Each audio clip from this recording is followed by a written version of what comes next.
Hello, my name is Alexia and I will be doing my video for the Your Teaching Style assignment. So, if I were an OT professor, I think I would like to teach two areas that I feel are oftentimes overlooked, underexamined, and genuinely intrigue me.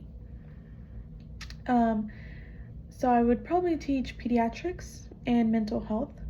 And as a subcomponent to both of those areas, I would focus on self-regulation and sensory processing.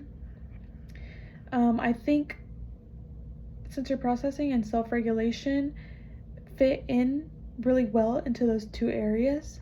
In fact, a 2019 article by Harrison and colleagues identified sensory processing as a vital component and larger role in playing a larger role in mental health conditions.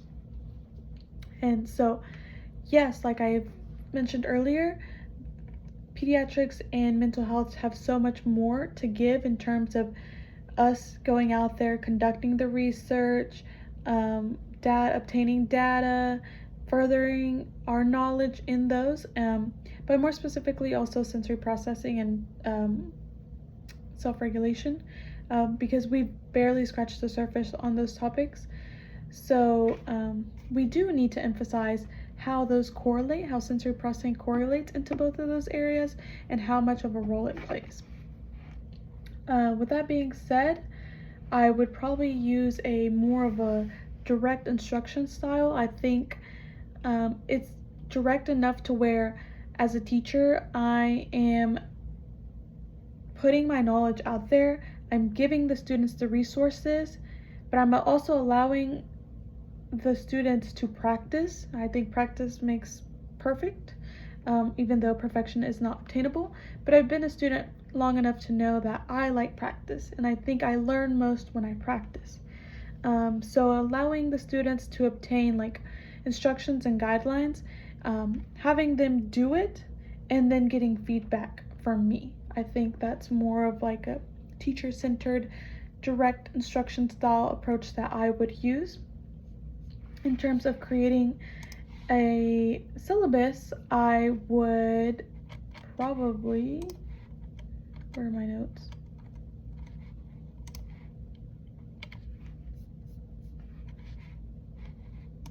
Here we are. I would probably kind of use an outline of like what the student should expect. Obviously policies, whether they're my policies in the classroom as well as the organizations, in this case the universities. I'd probably also have the content information, but also the course information, and then like the required materials, grading policy, the way I'm going to grade, the percentages, attendance, participation. Of course, if I was teaching, I'd want 100% attendance and 100% participation. I would also update the syllabus using student evaluations. I think like putting it out there and then implementing it and then getting feedback and then having to modify. So maybe if I taught 1 year, I'd get feedback that first year, then I'd modify the syllabus to accommodate based on previous evaluations and student perceptions. So I could do that. I'd probably also focus on the content and the way the content was transmitted and how effective it was based on grading.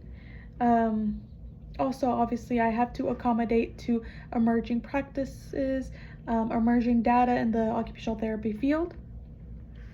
So I think all of that is important to include in a syllabus, but it's also a form of how I would create it and I would update it. Ultimately, just staying on top of like emerging and current practice in the field, wanting to give the best to my students, because I know as a student, have always received the best. So that is it. Thank you.